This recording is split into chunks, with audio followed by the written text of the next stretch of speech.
ಆತ್ಮೀಯ ಸ್ನೇಹಿತರೆ, ಪುನೀತ್ ಕಲಾವಿದ ಯೂಟ್ಯೂಬ್ ಚಾನೆಲ್ ಅರ್ಪಿಸಿರುವ ನಮ್ಮೂರ ಸಾಧಕ ವಿಶೇಷ ಕಾರ್ಯಕ್ರಮಕ್ಕೆ ತಮಗೆಲ್ಲರಿಗೂ ಸ್ವಾಗತ ಸುಸ್ವಾಗತ. ಆತ್ಮೀಯ ಸ್ನೇಹಿತರೆ, ನಿನ್ನೆಯ ಸಂಚಿಕೆಯಲ್ಲಿ ನಮ್ಮ ಜಯರಾಮ್ ಸರ್ ಅವರ ಧ್ವನಿಯಿಂದ ಒಂದು ಹಾಡುಗಳನ್ನು ಕೇಳಿದ್ರಿ, ಹಾಗೆಯೇ ಅವರ ಒಂದಷ್ಟು ಮಾತುಕತೆಗಳನ್ನ ಕೇಳಿದ್ವಿ. ಇವತ್ತಿನ ಸಂಚಿಕೆಯಲ್ಲಿ ಅವರು ಯಾವ ರೀತಿಯಲ್ಲಿ ಬೆಳೆದು ಬಂದರು, ಹಾಗೆಯೇ ಅವರ ಒಂದು ಜೀವನದ ಸ್ಟ್ರಗಲ್ ಯಾವ ಥರ ಇತ್ತು ಅದನ್ನ ಕೇಳೋಣ. ಸರ್, ಮೊದಲನೇದಾಗಿ ಇವತ್ತಿನ ಸಂಚಿಕೆಗೆ ಸ್ವಾಗತ ಸುಸ್ವಾಗತ ಸರ್. ನಮಸ್ತೆ ಸರ್. ಅಣ್ಣೋರು ಅಂದರೆ ನಿಮ್ಮ ಪ್ರಕಾರ ಏನಾದ್ರು ಬಾಲ್ಯದಿಂದಲೇ ಒಂದು ಟೆಂಟ್ಗಳಲ್ಲಿ ನೋಡ್ಕೊಂಡು ಬೆಳೆದಂಥವ್ರು ನಾವು ಅಣ್ಣವ್ರ ಚಿತ್ರಗಳನ್ನ. 25 ಪೈಸಾ ಟಿಕೆಟಾಗ ಯಾವುದಾದ್ರು ಗುಂಪಲ್ಲಿ ಟಿಕೆಟ್ ತೊಗೊಂಡು ಒಳಗೋಗ್ಬೇಕಾದ್ರೆ ಅವ್ರ ಮಧ್ಯದಲ್ಲಿ ನುಗ್ಕೊಂಡು ಹೋಗ್ತಾ ಇದ್ದಿದ್ವಿ. ಅಂದರೆ ಆ ಚಿಕ್ಕದ್ರಲ್ಲಿ ಆ ತುಂಟಾಟಗಳಿತ್ತಲ್ಲ, ಆಗ ಅದು ನೋಡ್ತಾ ನೋಡ್ತಾ ಬೆಳೀತಾ ಬೆಳೀತಾ ಅಣ್ಣವ್ರ ಚಿತ್ರಗಳು ಆ ಕ್ರೇಜ್ ಇತ್ತು. ಆಗ ಆ ಜಮಾನದಿಂದ ಆ ಕ್ರೇಜ್ ಇದ್ದಿದ್ದು ಅದು ನಮ್ಮ ಮೇಲೆ ಭಾಳ ಪ್ರೇರೇಪಿಸ್ತು. ಹಾಗಾಗಿ ಅವ್ರನ್ನ ಅವರ ಅಭಿಮಾನಿಯಾಗಿ ನಾನು ಅದನ್ನು ಸ್ವೀಕಾರ ಮಾಡಿಕೊಂಡು ಹಲವಾರು ಚಿತ್ರಗಳು, ಆ ಚಿತ್ರ ಈ ಚಿತ್ರ ಅಂತ ಹೇಳೋದಕ್ಕೆ ಆಗಲ್ಲ, ಅದರಲ್ಲೂ ಕೆಲವು ಹೃದಯ ಸ್ಪರ್ಶಿ ಅಂತ ಚಿತ್ರಗಳು, ಆಲೋಚನೆ ಇರ್ಬೋದು, ಬಂಗಾರದ ಮನುಷ್ಯ ಇರ್ಬೋದು, ಕಸ್ತೂರಿ ನಿವಾಸ ಇರ್ಬೋದು, ಹೇಳ್ತಾ ಹೋದರೆ ಸುಮಾರು ಲಿಸ್ಟ್ ಬರುತ್ತೆ. ಬಹುಶಃ ಅಣ್ಣವ್ರ ಚಿತ್ರಗಳು ಬಿಟ್ಟರೆ ಇನ್ನೊಬ್ಬ ನಾಯಕನ ನಟನ ಚಿತ್ರಗಳಲ್ಲಿ ಪ್ರೇಕ್ಷಕರು ಕಣ್ಣೀರು ಹಾಕಿದ್ದನ್ನ ನಾವು ನೋಡಿಲ್ಲ. ಯಾಕೆಂದರೆ ಅಣ್ಣವ್ರ ಚಿತ್ರಕ್ಕೆ ಹೋದರೆ ಭಾಳಷ್ಟು ಜನ ಕಣ್ಣೊರೆಸ್ಕೊಂಡು ಕಣ್ಣು ತುಂಬ ಹತ್ಕೊಂಡು ಹೃದಯ ತುಂಬ ಸಂತೋಷದ ಆನಂದ. ಅಂದರೆ ಅವರ ಹಾವಭಾವ, ಅವರ ನಟನೆ ಆ ರೀತಿ ಇರ್ತಿತ್ತು, ಹೃದಯಕ್ಕೆ ಹತ್ತಿರವಾಗಿರ್ತಿತ್ತು. ಆಮೇಲೆ ನಮ್ಮ ಜೀವನಕ್ಕೆ ತುಂಬ ಹತ್ತಿರವಾದಂಥ ಸಂಗತಿಗಳಿರ್ತಿತ್ತು ಜೀವನದ ಚಿತ್ರಗಳಲ್ಲಿ. ಹಾಗಾಗಿ ಒಳ್ಳೆಯ ಚಿತ್ರಗಳು ಇಂದು ಅದು ಕಣ್ಮರೆಯಾಗಿದೆ.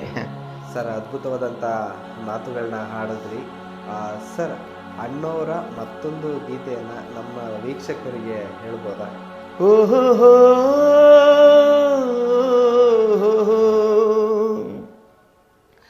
ಹಾ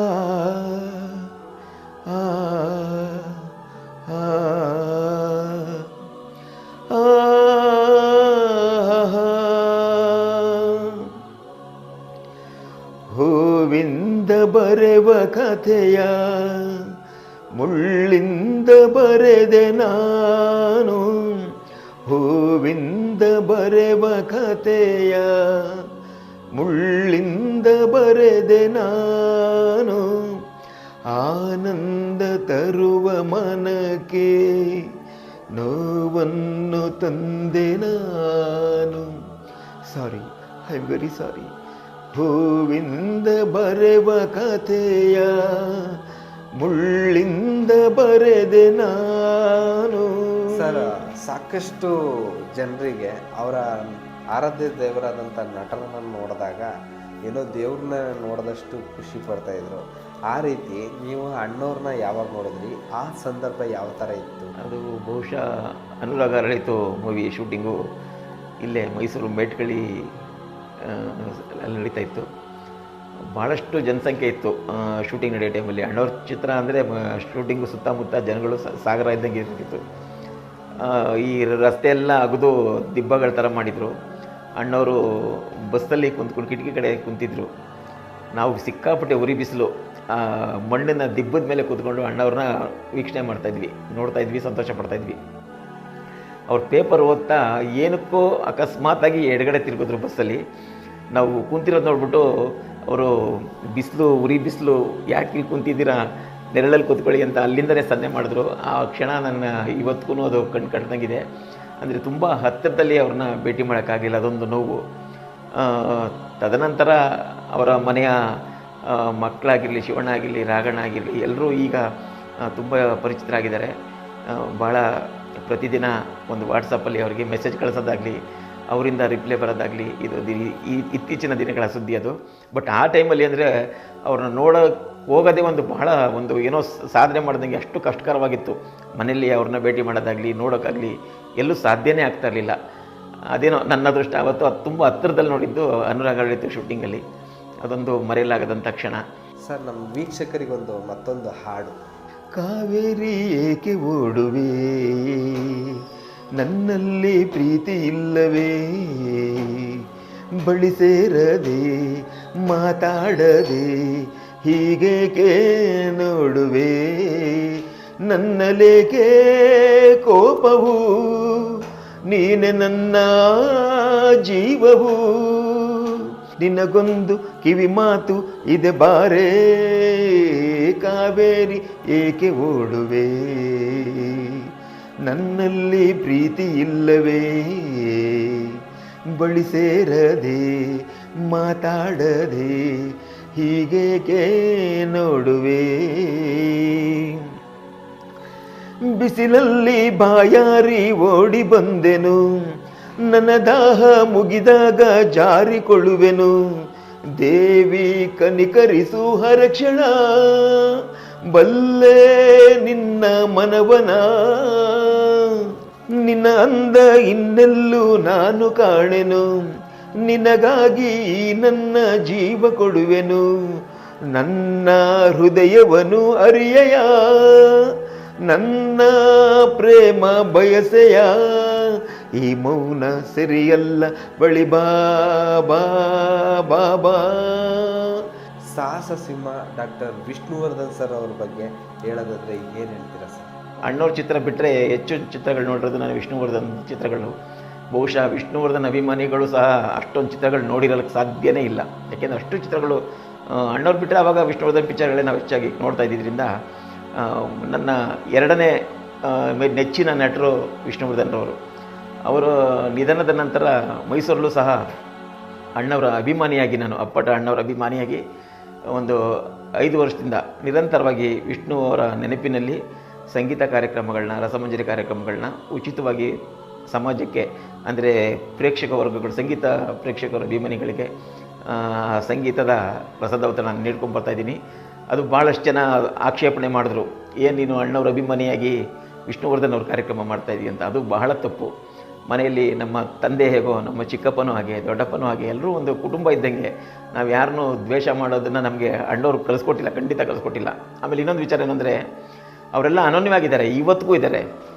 ಬಹುಶಃ ಆ ರೀತಿ ಏನಾದ್ರು ಸಮಾಜದಲ್ಲಿ ಈ ಕೆಲವು ಊಹಾಪೋಹಗಳು ಏನು ಹರಡಿ ಇವ್ರ ಮಧ್ಯ ತುಂಬ ಒಂದು ಆಗದೇ ಇರೋ ರೀತಿ ತಂದು ಮಡಗಿದ್ದಾರೆ. ಒಂದು ಅರ್ಥ ಮಾಡ್ಕೋಬೋದು ಸಮಾಜದಲ್ಲಿ ಜನಗಳು. ಅಣ್ಣವರು ವಿಷ್ಣುವರ್ಧನ್ ಅವರ 5 ಚಿತ್ರಗಳಿಗೆ ಅಣ್ಣವ್ರು ಆಡಿದ್ದಾರೆ. ಆ ರೀತಿ ಅವರಲ್ಲಿ ಏನಾದ್ರು ಭಿನ್ನಾಭಿಪ್ರಾಯಗಳಿದ್ದಿದ್ರೆ ಅಣ್ಣವ್ರು ಆಡ್ತಾ ಇರಲಿಲ್ಲ, ಅಣ್ಣವ್ರ ಮನೇಲೂ ಹಾಡಕ್ಕೆ ಬಿಡ್ತಾ ಇರಲಿಲ್ಲ. ಒಂದು ಭಾರತೀಯವರು ಸಹ ಆಡಿಸ್ತಾ ಇರಲಿಲ್ಲ ಚಿತ್ರಗಳಲ್ಲಿ, ವಿಷ್ಣುವರ್ಧನ್ ಚಿತ್ರಗಳಲ್ಲಿ ವಿಷ್ಣುವರ್ಧನ್ ಅವರು ಸಹ ಒಪ್ಕೋತಾ ಇರಲಿಲ್ಲ. ವಿಷ್ಣುವರ್ಧನ್ ಅವರು ಅಣ್ಣವ್ರ ಚಿತ್ರಗಳನ್ನ ನೋಡ್ಕೊಂಡು ಬೆಳೆದಿದ್ದೀನಿ.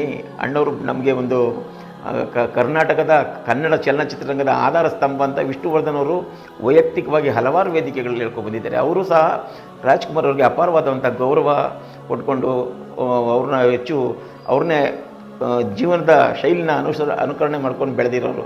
ಹಾಗಾಗಿ ಎಲ್ಲೋ ಊಹಾಪೋಹಗಳು, ಯಾರೋ ಕಿಡಿಗೇಡಿಗಳು ಮಾಡೋ ಒಂದು ಈ ಥರದ ಊಹಾಪೋಹಗಳ ಸುದ್ದಿಗಳಿಗೆ ಕೆಲವರು ಈಗಿನ ಹುಡುಗರುಗಳಿಗೇನೂ ಗೊತ್ತಿಲ್ಲ, ಇಂದಿನ ಸತ್ಯಾಂಶಗಳು ಏನೂ ಗೊತ್ತಿಲ್ಲ. ಯಾರೇನು ಕೇಳ್ತಾರೆ ಅದನ್ನು ನಡ್ಕೊಂಡು ಮುಂದಕ್ಕೆ ಸಾಕ್ಕೊಂಡು ಒಂದು ದ್ವೇಷ ವೈಮನಸ್ಸು ಹೋಗ್ತಾಯಿದೆ. ಆ ನಿಟ್ಟಿನಲ್ಲಿ ನಾನು ಒಂದು ಸಮಾಜಕ್ಕೆ ಆದರ್ಶವಾಗಿರಬೇಕು ಅನ್ನೋ ನಿಟ್ಟಿನಲ್ಲಿ ಅಣ್ಣವರ ಅಭಿಮಾನಿ ಅಂತಲೇ ನಾನು ಟೈಟ್ಲ್ ಕೊಟ್ಕೊಂಡು ಅಣ್ಣವರ banner doctor Rajkumar musical group Mysuru Jairam, ಅಣ್ಣವರ ಅಭಿಮಾನಿ ಮೈಸೂರು ಜೈರಾಮ್ ಗಾಯನದಲ್ಲಿ ವಿಷ್ಣು ಸಂಭ್ರಮ, ವಿಷ್ಣು ಅವರ ಒಂದು ಟೈಟ್ಲ್ ಕೊಟ್ಕೊಂಡು ಕಾರ್ಯಕ್ರಮಗಳು ಮಾಡ್ಕೊಂಡು ಬಂದಿದ್ದೀನಿ. ಅದು ಭಾಳಷ್ಟು ಜನ ಇತ್ತೀಚಿನ ದಿನಗಳಲ್ಲಿ ವಿಷ್ಣುವರ್ಧನ್ ಅಭಿಮಾನಿಗಳು ಸಹ ನನ್ನ ಪ್ರೀತಿಯಿಂದ ಅವರು ಮಾತಾಡ್ಸೋ ರೀತಿ ಆಗಿರಲಿ, ಇದು ಸಮಾಜಕ್ಕೆ ಬೇಕಾದಂಥ, ನಾವು ಸಮಾಜನ ಪೂರ ಬದಲಾವಣೆ ಮಾಡೋ ಶಕ್ತಿ ಯಾರಿಗೂ ಇಲ್ಲ. ನಮ್ಮ ಸುತ್ತಮುತ್ತಲಿನ ಒಂದು 10 ಜನ ನಮ್ಮಿಂದ ಒಂದು ಸ್ವಲ್ಪ ಬದಲಾವಣೆ ಆದರೆ, 10 ಜನ ಪ್ರೀತಿ ಸಂಪಾದನೆ ಮಾಡಿದ್ರೆ ನಮ್ಮ ಜನ್ಮ ಸಾರ್ಥಕ ಅಂತ ನನ್ನ ಭಾವನೆ. ಇದು ನಾವು ಅಣ್ಣವರಿಂದ ಕಲ್ತಿರೋದು. ಅತಿ ಸುಂದರವಾದಂಥ ನಟ ವಿಷ್ಣುವರ್ಧನ್ ಅವರು. ಕನ್ನಡ ಚಿತ್ರರಂಗ ಅಲ್ಲ, ಭಾರತೀಯ ಚಿತ್ರರಂಗದಲ್ಲಿ ಬಹಳ ಸ್ಫುರದ್ರೂಪಿ ನಟರು ಸಹ. ಹಲವಾರು ಚಿತ್ರಗಳು ನಾನು ಕೆಲಸ ಮಾಡೋಂಥ ಜಾಗದಲ್ಲೇ ಸುಮಾರು ಒಂದು 5-6 ಚಿತ್ರಗಳು ಶೂಟಿಂಗು ಬಹಳ ಹತ್ತಿರದಲ್ಲಿ ಅವ್ರ ಜೊತೆ ಮಾತಾಡಿರೋದಾಗಲಿ, ಫೋಟೋ ತೆಗೆಸ್ಕೊಂಡಿರೋದಾಗಲಿ ಮಾಡಿದ್ದೀವಿ. ನಮ್ಮ ಅಂಚೆ ತರಬೇತಿ ಶಿಕ್ಷಣ ಸಂಸ್ಥೆಯಲ್ಲಿ ದಣಿ ಆಗಿರ್ಬೋದು, ಸೂರಪ್ಪ ಆಗಿರ್ಬೋದು, ಕಿಲಾಡಿಗಳು, ಈ ರೀತಿ ಒಂದು 4-5 ಚಿತ್ರಕ್ಕೆ ಶೂಟಿಂಗ್ ಬಂದಾಗ ಅವ್ರ ಜೊತೆ ಮಾತಾಡಿರೋದು, ಫೋಟೋ ತೆಗೆಸ್ಕೊಂಡಿರೋದು ಭಾಳ ಒಂದು ಸಂತೋಷದ ಒಂದು ಸಂದರ್ಭ ಆಗ. ಆಮೇಲೆ ಒಳ್ಳೆಯ ವ್ಯಕ್ತಿ ಮಾತ್ರ.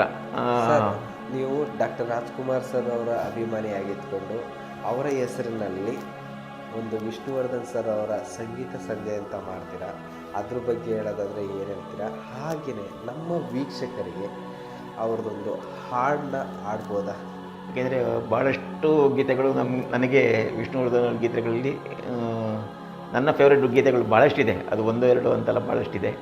ಹಾಗಾಗಿ ನಾನು ಮಾಡೋ ಸಂಗೀತ ಸಂಜೆಗಳಲ್ಲಿ ಆ ಗೀತೆಗಳನ್ನ ಬೇರೆ ಗಾಯಕರಿಗೆ ನಾನು ಅದನ್ನು ನೀಡೋಕ್ಕೆ ಹೋಗಲ್ಲ, ನಾನೇ ಹಾಡ್ತೀನಿ ಸ್ವತಃ. ಏಕೆಂದರೆ ಅದು ಅಷ್ಟು ನನಗೆ ಮನಸ್ಸಲ್ಲಿ ಇಷ್ಟವಾದಂಥ ಗೀತೆಗಳು. ಅದರಲ್ಲಿ ಮೊದಲನೇ ಗೀತೆ ಒಂದೇ ಗುರಿ ಮೂವಿದು ಈ ಭಾವಗೀತೆ, ಅದು ಎವರ್ಗ್ರೀನ್ ಸಾಂಗು. ಅದಾದಮೇಲೆ ಕದಂಬ ಮೂವಿದು ಸಂಗಾತಿಯೇ ಅಂತ ಇದೆ. ನನಗೆ ಈ ಜೋಶ್ ಗೀತೆಗಳಿಗಿಂತ ಈ ಡಿಸಪಾಯಿಂಟೆಡ್ ಗೀತೆಗಳು, ಆಮೇಲೆ ಮೆಲೋಡಿ ಗೀತೆಗಳು, ಅಂದರೆ ಅದು ಹೃದಯ ಸ್ಪರ್ಶಿ ಗೀತೆಗಳು, ಮನಸ್ಸಿಗೆ ನಾಟಬೇಕು ಅಂಥ ಗೀತೆಗಳು ನನಗೆ ಭಾಳ ಇಷ್ಟ. ಅದು ರಾಜ್ಕುಮಾರ್ದಾಗಿರ್ಬೋದು, ವಿಷ್ಣುವರ್ಧನ್ ಆಗಿರ್ಬೋದು, ಇಲ್ಲ ಎಸ್ ಪಿ ಅವ್ರು ಆಡಿರೋದಾಗಿರ್ಬೋದು, ಯಾವುದೇ ಗಾಯಕರು ಆಡಿದ್ರೂ ಸರಿಯೇ ಆ ರೀತಿಯ ಗೀತೆಗಳು ನನಗೆ ಭಾಳ ಇಷ್ಟ. ಹಾಗಾಗಿ ಒಂದು ವಿಷ್ಣುವರ್ಧನ್ ಅವರ ಒಂದೇ ಗುರಿ ಚಿತ್ರದ ಒಂದು ಗೀತೆನ ನಾನು ಹಾಡೋಕ್ಕೆ ಇಷ್ಟಪಡ್ತೀನಿ. ಈ ಭಾವಗೀತೆ ನಿನಗಾಗಿ ಹಾಡಿದೆ, ಈ ಭಾವಗೀತೆ ನಿನಗಾಗಿ ಹಾಡಿದೆ, ಅನುರಾಗನನ್ನನು ಕವಿಯಾಗಿ ಮಾಡಿದೆ, ಈ ಭಾವಗೀತೆ ನಿನಗಾಗಿ ಹಾಡಿದೆ, ಈ ಭಾವಗೀತೆ ನಿನಗಾಗಿ ಹಾಡಿದೆ. ಸರ್, ಮತ್ತೊಂದು ಸಾಂಗ್. ಸಂಗಾತಿಯೇ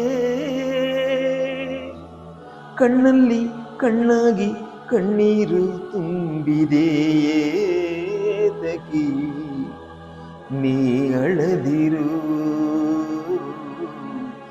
ನಾನಿಲ್ಲವೇ ನಿನ್ನ ಭಾರವ ತಾಳುವೆ, ಜೊತೆ ಬಾಳುವೆ ಸಂಗಾತಿಯೇ.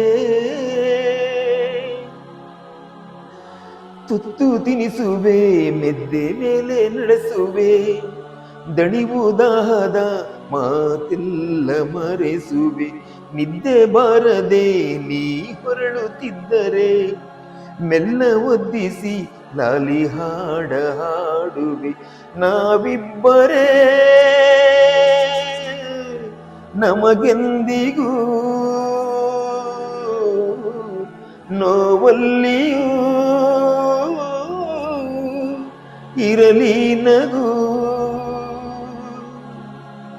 ನನ್ನೆದೆಗೆ ಒರಗಿ ಬಿಡು, ಮಗುವಾಗಿ ಮಲಗಿ ಬಿಡು ಸಂಗಾತಿಯೇ. ಕಣ್ಣಲ್ಲಿ ಕಣ್ಣಾಗಿ ಕಣ್ಣೀರು ತುಂಬಿದೆ ತಗಿ, ನೀ ಅಳದಿರು ನಾನಿಲ್ಲವೇ. ಸರ್, ನಿಮ್ಮ ಧ್ವನಿಯಲ್ಲಿ ಡಾಕ್ಟರ್ ವಿಷ್ಣುವರ್ಧನ್ ಸರ್ ಅವರು ಹಾಗೆಯೇ ಡಾಕ್ಟರ್ ರಾಜ್ಕುಮಾರ್ ಸರ್ ಅವರ ಹಾಡುಗಳನ್ನ ಕೇಳಿ ಭಾಳ ಖುಷಿಯಾಯಿತು. ಸರ್, ಇಷ್ಟೆಲ್ಲ ತಯಾರಿ ಮಾಡ್ತೀರಾ, ಸಾಕಷ್ಟು ವೇದಿಕೆಗಳನ್ನ ಸೃಷ್ಟಿ ಮಾಡ್ತೀರಾ, ಅದರ ತಯಾರಿ ಯಾವ ಥರ ಇರುತ್ತೆ, ನಿಮಗೆ ಯಾರೆಲ್ಲ ಸಪೋರ್ಟ್ ಮಾಡ್ತಾರೆ, ಅದ್ರ ಬಗ್ಗೆ ಹೇಳೋದಾದರೆ ಸರ್? ಒಂದು ಕಾರ್ಯಕ್ರಮ ಆಯೋಜನೆ ಮಾಡಿದಾಗ ಅದರ ಹಿಂದಿನ ಕಷ್ಟ ಸುಖಗಳು ಆಯೋಜಕನಿಗೆ ಮಾತ್ರ ತಿಳಿದಿರುತ್ತೆ. ಅದು ನೋಡೋರ್ಗೂ ಗೊತ್ತಿರಲ್ಲ, ಹಾಡೋರ್ಗೂ ಗೊತ್ತಿರಲ್ಲ, ಆ ಕಾರ್ಯಕ್ರಮದಲ್ಲಿ ಭಾಗಿಯಾಗುವ ಕಲಾವಿದರುಗಳಿಗೂ ಸಹ ಗೊತ್ತಿರಲ್ಲ. ಒಂದು 2 ತಿಂಗಳು 3 ತಿಂಗಳು ಹಿಂದೆಂದೇ ಅದರ ಒಂದು ರೂಪುರೇಷೆಗಳನ್ನ ತಯಾರಿ ಮಾಡ್ತಾ ಇರ್ತೀವಿ. ಹತ್ತತ್ರ ಕಾರ್ಯಕ್ರಮದ ದಿನಾಂಕ ಹತ್ತತ್ರ ಬರ್ತಿದ್ದಾಗ ಅದು ಟೆನ್ಷನ್ ಜಾಸ್ತಿ ಆಗುತ್ತೆ. ಅದರ ಆಯೋಜನೆಗಳಲ್ಲಿ ಫ್ಲೆಕ್ಸ್ ಡಿಸೈನ್ ಮಾಡಿಸೋದಾಗಲಿ ಸುತ್ತುತ್ತಾ ಇರ್ತೀವಿ. ಆ ಡಿಸೈನ್ಗಳು ನನ್ನ ಮನಸ್ಸಿಗೆ ಇಷ್ಟ ಆಗಲಿಲ್ಲ ಅಂತಂದರೆ ಮತ್ತೆ ಡಿಸೈನ್ ಮಾಡಿಸ್ತಾ ಇರ್ತೀನಿ.